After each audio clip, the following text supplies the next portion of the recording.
There's an article by Fair Warning and the Center for Responsive Politics that breaks down how crony capitalism works when it comes to big pharma, and it's really illuminating. So here's what they say. When the Republican-controlled Congress approved a landmark program in 2003 to help seniors buy prescription drugs, it slapped on an unusual restriction. The federal government was barred from negotiating cheaper prices for those medicines. Instead, the job of holding down costs was outsourced to the insurance companies delivering the subsidized new coverage, known as Medicare Part D. The ban on government price bargaining, justified by supporters on free market grounds, has been derided by critics as a giant gift to the drug industry. Democratic lawmakers began introducing bills to free the government to use its vast purchasing power to negotiate better deals, even before former President George W. Bush signed the Part D law known as the Medicare Modernization Act, Orwellian name. All those measures over the last 13 years have failed, almost always without ever even getting a hearing, much less being brought up for a vote. All right, let me pause.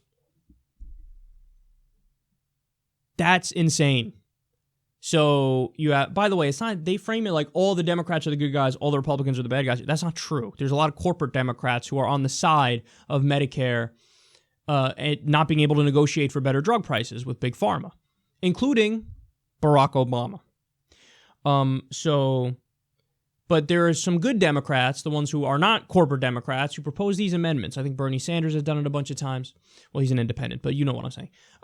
And the amendments are, look, let's just allow Medicare to negotiate for better drug prices. They go on to give the specific numbers, and we might get to them in a little bit, but it's like 70 to 80% higher drug prices than other modern nations. And it's the same drugs. We just pay higher. Because the insurance companies are legally allowed to price gouge us in this country. So you would think if our politicians, if our representatives were representing us, if our senators were looking out for our best interest, that's a no-brainer amendment. That's a no-brainer. Hey, here's an amendment that says Americans will pay lower prices for their drugs. That's basically what it is. Like, hey, should Americans pay lower prices for their drugs? And oftentimes, not only does it not pass, they don't even allow it up for a vote. That game, set, match, pound the gavel, it's over. Your government's not representing you. They're bought by Big Pharma, and they're representing Big Pharma. Because if they were representing us, that's a no-brainer. You allow a vote on it, and it is unanimous that it passes. They don't even allow a vote on it in many instances. When they do allow a vote, it fails. But oftentimes, they don't even allow a vote on it to get cheaper drug prices for you. It's unconscionable. Okay, more. That's happened even though surveys have shown broad public support for the idea. For example, a Kaiser Family Foundation poll found last year that 93% of Democrats and 74% of Republicans favor letting the government negotiate Part D prescription drug prices. It seems an anomaly in a democracy that an idea that is immensely popular and calculated to save money for seniors, people with disabilities, and taxpayers gets no traction. But critics say it's no mystery, given the enormous financial influence of the drug industry, which rivals the insurance industry as the top spending lobbying machine in Washington.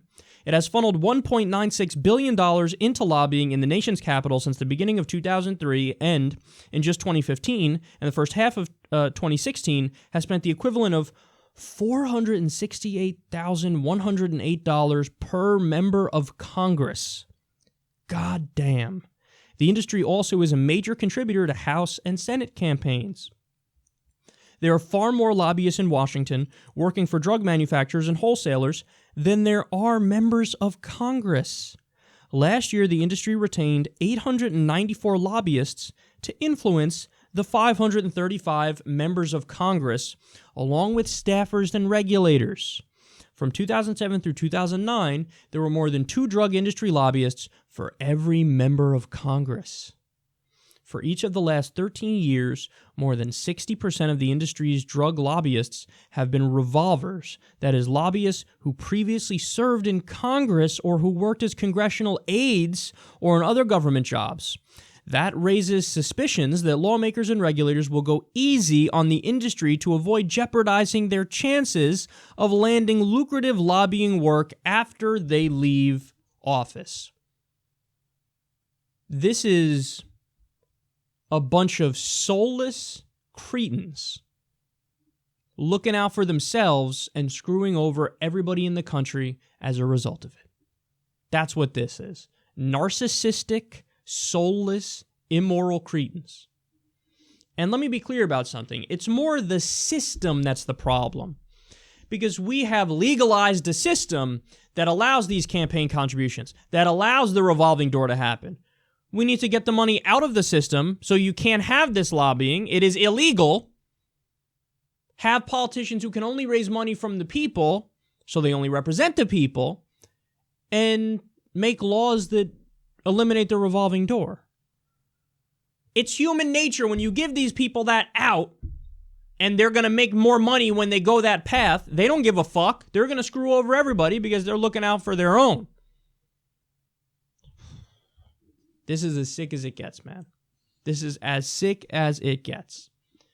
So, look, I hate to beat a dead horse here, but the answer is Justice Democrats. I mean, we're running political candidates who, they don't take any corporate money. They don't take any lobbyist money. So we've made the incentive structure one that they only raise from the people, so they only represent the people. And if you want to know exactly what they stand for, go read our platform, justicedemocrats.com/platform. But we are at a permanent institutional disadvantage because our opponents can just go and get some checks from lobbyists, get some checks from billionaires, get some checks from corporations, do these, giant fundraisers where they take gargantuan amounts of money. They have super PACs. And so we're the alternative to that, but you have to understand that we need a lot of small money contributions. So a lot of people need to give a little bit in order for our candidates to be successful. By the way, you can go to justicedemocrats.com/donate if you want to be one of those people who's part of the solution. Excuse me. Or also, if you want to do it a different way, here at Secular Talk, we're doing, it's a limited time thing, it's a short time thing, but we're doing a fundraising drive where we're doing Secular Talk shirts, and half the proceeds are going to Justice Democrats.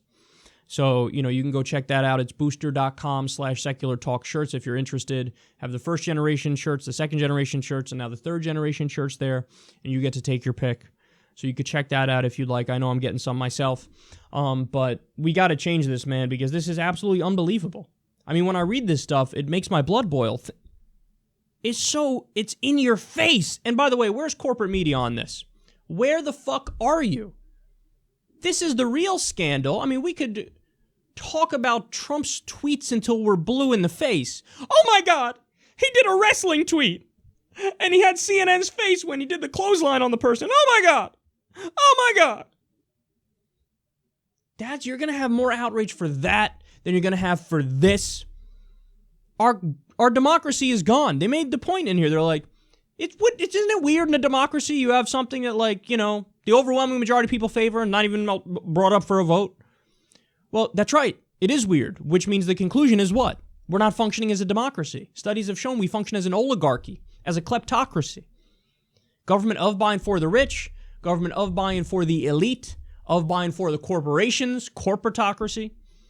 What you want is, that's not considered. Because if what you wanted was considered, we'd already have Medicare for all. We'd already have free college. We'd already have a living wage. We'd already end the wars. We'd already do an infrastructure deal.